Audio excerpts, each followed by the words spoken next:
Welcome to the Rialto Marketing Podcast. Today's episode is a revenue acceleration series interview where we talk to seven-figure B2B business owners and their growth-focused executives who are actively trying to grow their business and get to the next level. We talk about the good, the bad, and the ugly so that you can learn from their experience.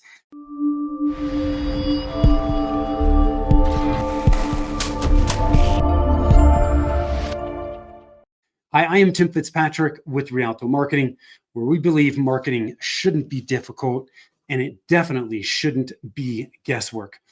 Thank you so much for taking the time to tune in. I am super excited to have Aaron McReynolds from Alicio with me today. Aaron, welcome and thanks for being here. Thank you, Tim. Appreciate it. Yeah, I'm excited to dig into this with you today. Before we jump into the heart of the interview, I want to ask you a few rapid fire questions if you're ready to jump in. Let's do it. Okay, man. So very quickly, what do you do? How long have you been doing it? Yeah, so I've been doing it for just over 2 years. Seed stage company. We are the revenue command layer. So we're tackling the problem of revenue security, which we believe is kind of the last unanswered problem within go-to-market, which is all of your data lives in silos, your teams live in silos. Can we sew all of that data together for you and provide all the risks and vulnerabilities that exist that ultimately lead to misforecasts, rep productivity issues, retention, churn, etc. Okay. So you're all the revenue data you're collecting, managing, and keeping secure in a nutshell. Is that right? Yeah, that's absolutely right. Got it. Okay. I love it, man. What's the most important lesson you've learned? I mean, you're 2 years in to a startup, a lot of things going on. What's your most important learning lesson so far? Yeah, I'd definitely say that, everyone talks about it, but how vital the right team is. I think we made some phenomenal hires in the early days, made a couple that weren't as good, and then, we kind of have got back to this place of, almost just setting this incredible standard of, we only want the best of the best. And I think sometimes when you're a startup, you have that, we just need to get people, hopefully people will take a chance on us. And then you get to a point where it's like, no, we have something good. We know the value and we only want the best. So for me, it's making sure you have the right team in place always and not cutting any corners on those decisions. Yeah. Well, and I mean, especially early on, you need to hire, right? You need certain positions filled, but man, if you got the wrong person It's a lot in of that seat, you can't move forward. In some cases, it actually pulls you back. Oh, absolutely. I think back to we were hiring a few sales reps in kind of the earlier days. We felt like, we got product market fit. Let's go accelerate. And I've been a sales rep for 10 years. I've conducted a lot of interviews. But, I think we always had that anxious feeling in the back of our minds of like, this is not fully proven yet. It's still, it's been founder-led sales to this point. And I think we probably went out and got, less experienced reps than we probably needed for the complexity of the product at the time. And so, I would just say, hire the right people. And one thing we always talk about is you have to earn the scale, right? I think startups often think, oh, I got to grow the team, I'm going to grow the team. Like we're trying to now get to a point where we will only hire when that point is breaking or already broken, right? And then you go and fix it. And so, being able to earn that scale is something I wish we'd have learned a little bit earlier. So say that again. So it's earn the scale. Earn the scale. Yeah. Get to a point where, you always say, oh, we know we need to go hire 2 sales reps. Perfect. And, you follow this plan. We need a growth marketer at this stage. But, I'm a big believer that in the startup realm, people can wear more hats than they would at, a regular job and a regular job description. And so if you think you need to hire someone, you only do it when you've earned the scale. And that scale is this person cannot physically, emotionally, mentally do that job anymore. And that demand is there enough that we've earned the scale. Yeah, I love that. Man, we know to grow in a business is hard. Any kind of mantra or something motivational you say to yourself or share with your team to to push through those hurdles and roadblocks? Yeah, it's funny. It started off probably as a joke in the early days. I'm not a developer. I'm not, I don't come from a tech background. I've sold technology, but I don't code. And so when we started to hire out the dev team, I think I come in with this naive, we can do anything mindset. Let's just go build it. Yeah. And we've kind of retained that the whole ways. I have visions. I have ideas about what the product can be and what it can do. And so our little mantra is it shouldn't be that hard, right? And it's kind of just this inside joke that we always say whenever an idea comes up or making a product decision when we know it's going to be extremely hard. But we all just look at each other and we've talked about getting t-shirts printed with it on because we say it every single week, right? It shouldn't be that hard. But that's enough of just that a mindset shift of like we can go do this. We Yeah. know it's going to be hard. And it's funny, my uncle was head of interior design at Bentley. He started as an intern during college, and they had to get this production car ready for Geneva Motor Show. And he went to the engineers. He's like, "Hey, I need the wood shaped this way, and it needs to do this." And they're like, "You can't do that." He's like, "Figure it out. We can do it." And pushed the team to be able to go and do that, and did something that had never been done in the Yeah. automotive industry. And I think that story always stuck with me. Of I might not know if it's feasible or not, but if we want to go and do it, we'll figure out a way, and it shouldn't be that hard. So Yeah. that's a little That's a great one, man. I love that. So, Aaron, tell us about why and how you started Alicia. Yeah, yeah. So I come from a sales background, had a phenomenal opportunity to sell at some incredible companies, sold for Qualtrics, sold for Okta, sold for Lacework. Actually started my career in sales at Goldman Sachs on the finance side and then moved into technology. And so I was selling for about a decade. And then, for me, I'm fortunate enough that I was a founder that started a company based on a personal pain point. And so, we do what we had done in a spreadsheet at Qualtrics back in the day.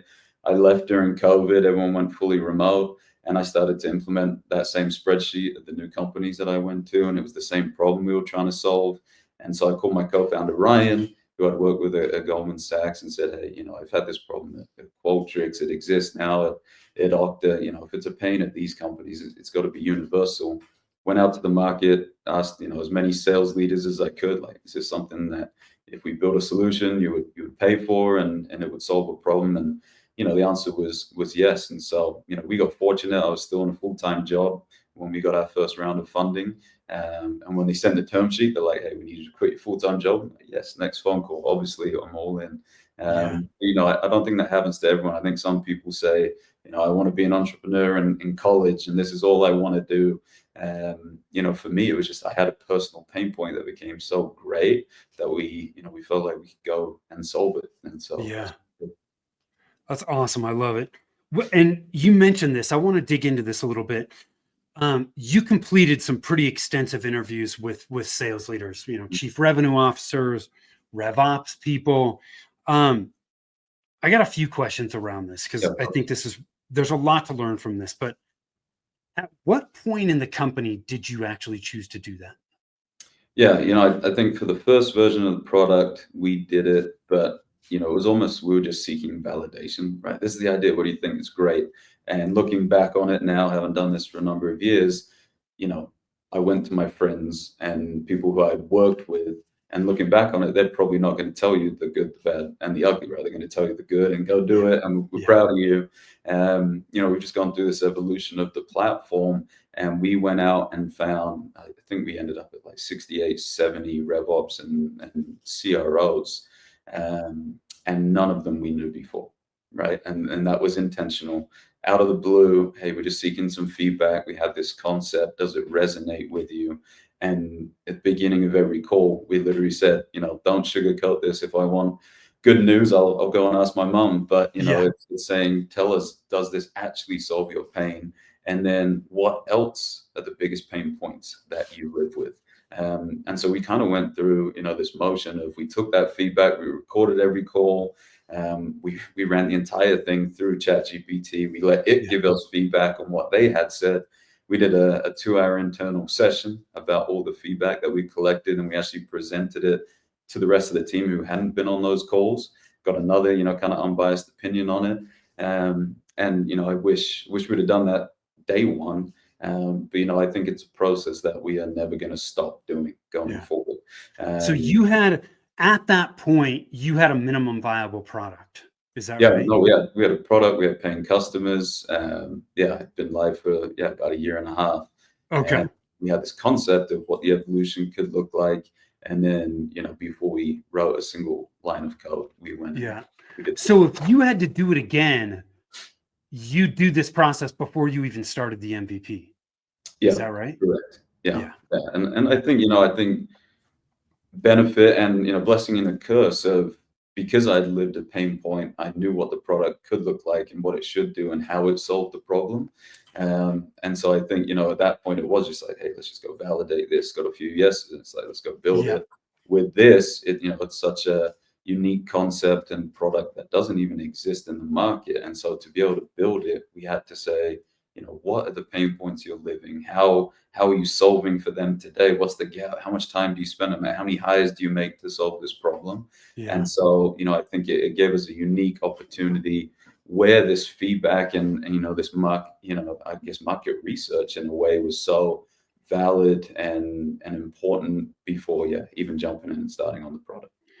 Do so I want to break this down a little bit because a lot of people this kind of goes back to your it shouldn't be that hard, right? A lot of people are gonna think about this and go, oh my God, like 60 plus people, like how did you that's impossible. How do you even do that? Um, but I think this is a lot simpler than most people think. How did you go about this process? Like, how did you reach out to people? Yeah, so we went into our Apollo database, ran a search for CROs, VP of RevOps with organizations that had what we believed would be the ICP, Yeah. parameters, and we ran that search, and then we went old school. We just went on LinkedIn, we DM them, we send them emails. Hey, looking for feedback on this product. Incredible career. We feel like it would resonate with you. Are you open to spending 15, 30 minutes with us just to review? And I think you always have that advantage of being, co-founders, that people will probably take that time to do that with you. But I would say 90+% of people that we ping go back to us in one way or another. Like, yeah, happy to do it. I don't have time. Happy to help down the line. Um, Yeah. and I think what's incredible about that process is you are essentially selling at that point a product that doesn't exist, right? You're Yes. testing messaging that maybe doesn't exist. And even from the first interview to the 70th interview, the message, the positioning changed because we'd learned so much through every single interview of like, okay, this is actually more what the pain problem is for CROs. And we've heard this now 10 times in a row. I think we can solve it this way. And so that evolution, just such an invaluable process for us. Yeah. So wh- what did you learn as a whole through the process? Like, what would you say to another founder of like, this is why you got to do this. Like, this is what we took away from this process. Yeah, I would say, I think as founders, and I'm not going to speak to every founder, but a part of who you are and what you have to be is visionary, right? You have to be Yeah. able to see around corners. You have to be thinking in the future when everyone else is living in the here and now. And so oftentimes, we come up with these concepts or ideas that don't seem either realistic or something you should go and build an entire product around, until you kind of get that validation from 70 odd people that say, yeah, this is what I've been trying to solve for every single day. I just didn't know it existed. And that to us is kind of this micro product market fit just from the feedback alone, Yeah. right? And then it evolves and you say, okay, perfect, if we were to build it, would you pay for it? Will you pay for it? Will you be a design partner right now? Get those commitments. We ended up getting 10 advisors from those interviews. So people we met with that we were impressed with, that aligned with the vision, that said, this is what we need. We want to be part of the process. Can we help? And so we actually added 10 official advisors just from this process as well, which going forward is going to be invaluable to us as a company, just, purely based from product feedback as we go and we iterate, Yeah. introductions, thought leadership. I think it's going to be a big part of how we move forward. And we wouldn't have got that if we hadn't run this process. So I think you either do two things. You say, hey, we want an advisory board. Let's go find 10 advisors and hopefully you connect. But by doing it this way, we'd already told them the pain point, what we're solving for. They validated, believed in it, and now they're advised. Yeah. And I would imagine too that through those interviews, you got a lot of messaging elements that you can use, right? In their own words, right? And translating that over into how you position and talk about the product. Um, I'd imagine it drove that. Did you? Yeah. Cool. Yeah. I think about, my career as a sales rep, we're always taught to sell to a pain, right? But most sales reps will get on a call and initially want to start talking about product features and functions and how we've helped other customers and this is the value and here's the ROI.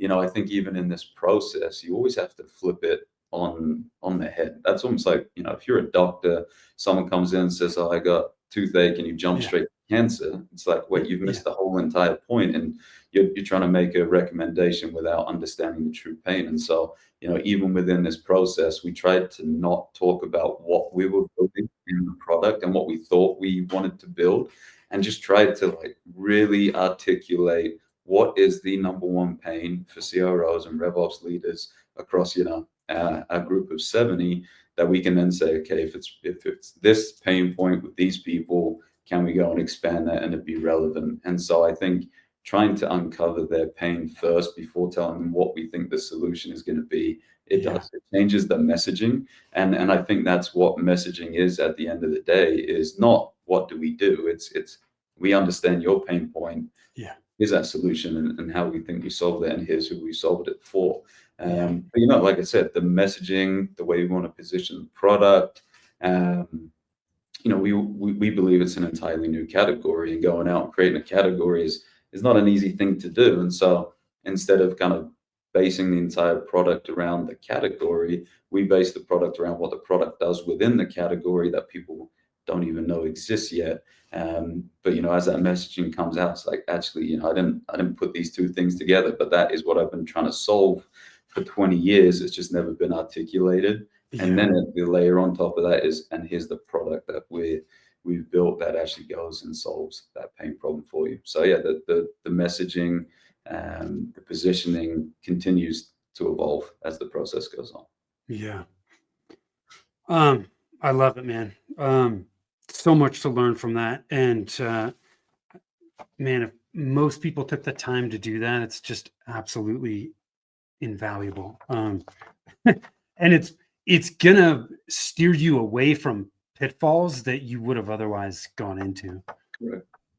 So Correct. I Yeah. love it. So let's talk about raising money. You've raised money through pre-seed, seed rounds. How'd you do this? Like, how'd you go about it? What have you learned in the process that others might be able to glean from that? Yeah, I think first and foremost, I have such respect for every founder that's ever raised money, right? We know the odds of raising capital. We know that raising capital isn't for everybody. I think I also have this really soft spot for technical founders that go out and raise, because to me, raising is a sales process, right? And a lot of these technical founders have never sold. And so, when we decided, we thought we had a good idea. We felt like it did need venture capital to be successful so that we could have the speed that we need to go and execute. We ran it like a sales process, right? We did cold outreach. We asked for referrals, introductions. I laugh. I look back at, the first VC meeting we took when we pitched, and what we were asking for, we didn't understand the process at all, right? But we learned from that very first pitch, and then went and refined the entire deck after one pitch, because we knew how far off we were from what we were trying to go and do. And so, I think we met a phenomenal lady, Kat Kennedy, sits on our board now. She's part of a large fund here in Utah, and she said, "Hey, very interested in this. here's an individual we think you should go and talk to. If they validate it, we're in. And that individual ended up changing the course of our trajectory. They were interested, they invested, they invited their friend to participate in the round. They invited in our first institutional money into the round. And that is essentially what gave us the conviction to go quit the jobs, go all in on this. And, we continued to run that same process. But, I think the piece that most people don't talk about is like, you'll see online the way that we position it. It's like, oh, we did a pre-seed round, then we had a preempted seed round, and it just looks so easy on the internet, right? On these press announcements that come out. But behind the scenes, we have an Excel spreadsheet of over 80 different investors that we either emailed or cold called or asked for introductions to, and we ran it like a sales process. And I know all too well the odds of cold calls connecting and emails being open and then responding. And so, we just went back and just said, okay, let's just run the most tight-knit process we can in the way that we would sell a product, and do that with the VCs. And then, in every meeting we had, it's like, hey, if it doesn't resonate, is there any fund you think this would resonate with? And people always say, yeah, like, we're not a perfect fit, but here's who is. And I think, that was probably one of the biggest learning lessons in the fundraise process is not all firms are created equal. They don't all have the same thesis. They don't all have the same check sizes. They don't, they don't all want to be in AI technology yet. And so I think being able to figure out, am I talking to the right fund, first of all? And then even within every fund, every single investor is going to have a different thesis of their own or where they focus. And so you could be spending time trying to knock down the door to get in with someone just because they're at a fund that you like, only to meet with them and realize they focus on healthcare. It's irrelevant, right? And you just wasted their time and your time, and that might be your one shot. So I'd say, there are ways you can do the research, look at companies they've invested in before. Do they sit in the area that you're in? And then also, to that point, if they have, you might not want to talk to them if they've invested in your competitor, right? And so some funds I know will do that and most will not. And so even having that, kind of research into how these funds operate, could have saved a lot of time the first time around. But so the first thing that you said really resonated with me, where we were like, when we initially did this, like, we stumbled, like, but you learn from each pitch and you just continually make it better and better. Just little improvements here and there make a huge difference. The other thing that really stuck with me too was what it seemed like once you kind of pushed through and got that first investor, not that it became easier, but you started to build momentum there and things started to compound from there. Because one investor who wanted to invest knew somebody else, right? Like, hey, you should probably, you might be interested in this, right? And then it just built from there. So just taking that time and having that diligence to just keep pushing until you knocked over that first big domino was a big deal for you.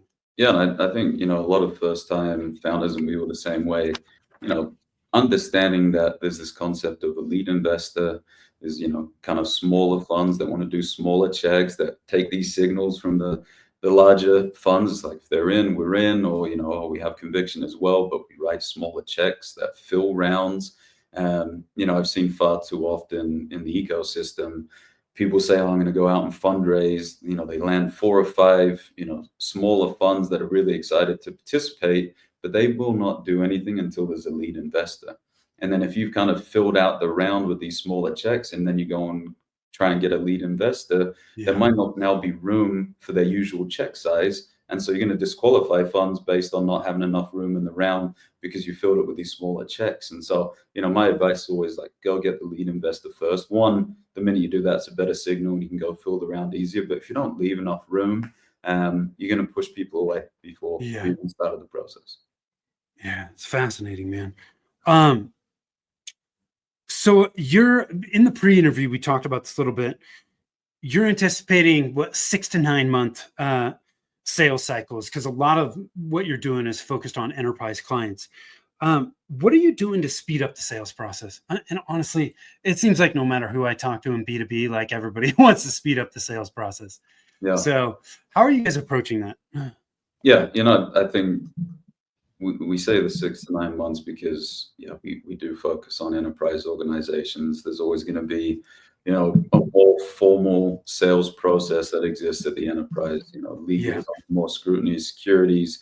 Not the person that you're talking to when you go through a sales process at SMB sometimes. And so, I think that 6 to 9 month is like a blanket safety period that we feel it is pretty much expected within any enterprise sales process. But even since you and I spoke, we had an entire session sitting down, and it was that it's like scrutinize the sales process.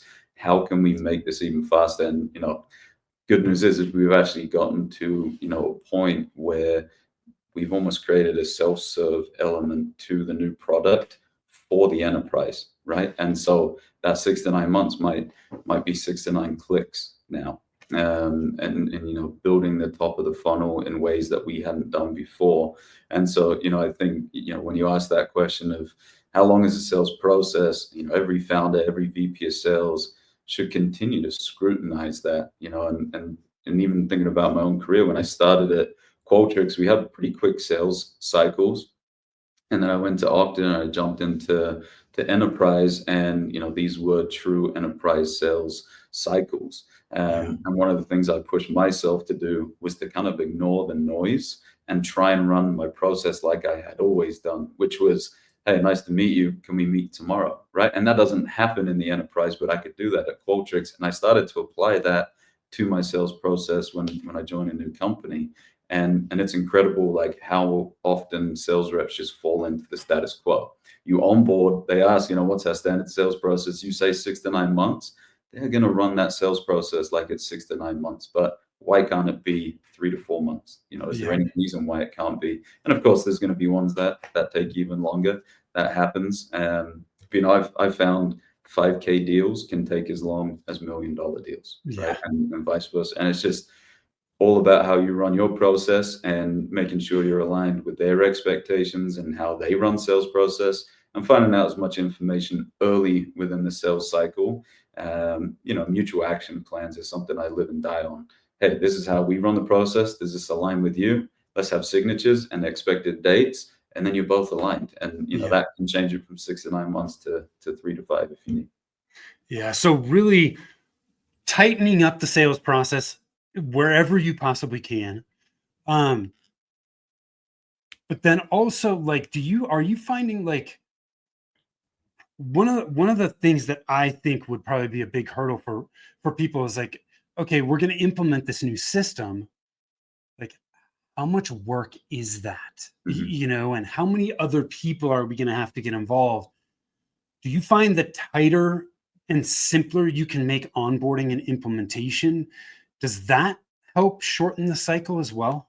Yeah. I mean, coming from an enterprise sales, background, a platform like Okta, the implementation is so large that you have third parties do the implementation. Yeah. Right. You pay for that implementation, and then it's expected of how long that process takes, and you're going to have to pay, a percentage of the contract value to get the thing up and running. And with this evolution of the platform, we said, hey, how do we flip that on its head? How do we make this two-step process to be onboarded? And I think the evolution right now of what AI is allowing us to do from a data integration standpoint, I think there's a new level of trust and fear that exists with AI that we haven't had before. We kind of knew how SaaS applications worked, how long they took to onboard, the process that went through. And with AI, it's kind of this, process right now of like, hey, we can actually get this turned on in 30 minutes, and you'll Yeah. start to see value. And That's they, crazy. the buyers often have this fear of like, well, I don't trust it then. That's not how products have always worked. We went from CD-ROMs to have software, and you go and put on in every, computer you have in the organization. And then we got to this era of SaaS, and now this era of AI is just, the speed at which we can sell, and, to be able to go and pay $20 to sign up for Chat GPT and literally have, what I see is the oracle of the world just at your fingertips. It's like I didn't talk to a single person, didn't have to implement anything, and it's all right there. We've kind of taken, I'd say inspiration from a product like that. Like, how do we apply that to our own business and our own sales process, but the technology is affording us to do that. Yeah. Yeah. It's awesome. I know you guys are focused a lot on reaching revenue milestones for additional funding. What next round would be Series A, is that right? Yeah, correct. Um, and you've got about an 18-month runway. Yeah. What's your current plan to accomplish that? Yeah. I think, it's funny. You talk to some funds, people are investing Series A with no revenue. People are investing Series A at $3 million of revenue, right? And so, again, going back to the earlier talk track about, who you talk to when you're trying to raise, you have to understand those pieces. But for us internally, we have a revenue goal that we want to go and hit. We know how to get there. I think it's going to be a heroic effort to get to the dollar value that we want to get to. We understand the scope and magnitude of the product that we're trying to build. Yeah. For better or for worse, it takes venture capital to go and have the success with it. And so, we want to give ourselves the best opportunity to have the best valuation, to give the company the best success that we can. So everyone internally knows those goals, what we need to do to get there. Like I said, you wear many hats. And so it's having Tom, who's our head of product, actually be our head of customer success as well. It was never in the job description, doesn't actually align, but he's really good at it. And he's been doing it for a year, and he'll continue to do it until we earn the scale that Tom can't handle all the onboardings. But, that all goes into that revenue success story. It's like, you can sell the product, but you have to retain the customers. They have to be happy. That piece is almost as hard as the initial sale. And so, while we have these revenue milestones, to us, it's more important, like, a customer's renewing, are they upselling, are they finding value in the platform? That's what we care about, and some will and some won't. We know that, but how do we, give ourselves the best opportunity to deliver as much value as we can? So to me, the revenue, the benchmark, we have a number, but there's so much that goes into that. Even for what we do, you might go get one or two enterprise logos, and that's as good as 250 SMB logos, Yeah. right? And Yeah. so, we try not to put this hard and fast on, we're not going to raise until we get to this point. We're having conversations right now about the Series A, and we've got 18 months of runway, and it will come when it comes. But that's not the primary focus right now. It's building the best product we can, getting the value to our customers as quickly as possible. But But it's not, if I'm hearing you right, Aaron, it's, some people at this stage, and depending on the type of product it is, may need, hundreds of clients. That's not where you guys are. And so it's, I guess from that standpoint, it definitely makes the plan simpler. I love how you brought in here, hey, it's not just the new clients, it's, we need to focus on retention as well, right? Because if you lose people, then you got to get that many more on the front end, right? And so, but it's not, I mean, how many new clients is it? Is it a couple, handful of potential enterprise clients? Yeah. I mean, at the enterprise space and kind of where we envision the pricing of the product to be, it is. It's a couple new logos. We're fortunate for the stage that we are. When we tell investors right now who our customers are, they're impressed by the logos that we have. And so, I think when we got the seed round preempted, it was because of that. We were able to go and sell mid-market enterprise logos with a freshly baked product, and it just says, hey, the pain is real. If these, enterprise companies are seeing that pain, we know it's going to resonate across the board. And so I think if you're playing the enterprise play, that's how it goes. It's like, hey, go land one or two enterprise logos, you can go and replicate that. And, I think investors love the enterprise talk track. It's 3-year contracts. It's predictable revenue. But, we also have the opportunity with this evolution of, there's an element to like PLG, like it solves a pain point for an individual rep. And so, we might be telling almost two stories there. We got 2 enterprise logos and we got 1,000 sales reps on the platform. So it's I'm pretty excited about the opportunity. So because you need such a small number, Are you guys taking a more of a like an account-based marketing approach where it's just like, hey, within this enterprise, whatever, these are the 5 to 10 people we need to start connecting with? Is that how you approach it? Yeah, I mean, if you were to join us as a sales rep tomorrow and you got your book to go and sell from, the entire company, our book is about 500 accounts right now. Because we've narrowed down the ICP as tight as we can, which I think is a really important thing to do. Where Yeah, it's, every single company that's within that 500 list fits the ICP perfectly. So, yeah, one phone call that hits, one email that hits, one demo that works, we know what the conversion opportunity looks like. But again, being an enterprise sale, one customer might take 9 months, might take 12 months. It might take us all the way to the end of our runway of 18 right. months, depending on who it is and how large it is. But that's the world that we're in, and we believe that's where the product resonates. And so, that's what we need to do as a company. This is not going to resonate with everyone. I know that, but Yeah, that's our strategy. yeah. I love it, man. Aaron, thank you, man. This is Of course. tons of good stuff here. One last question before we wrap up. Knowing what you know now, anything you would do differently?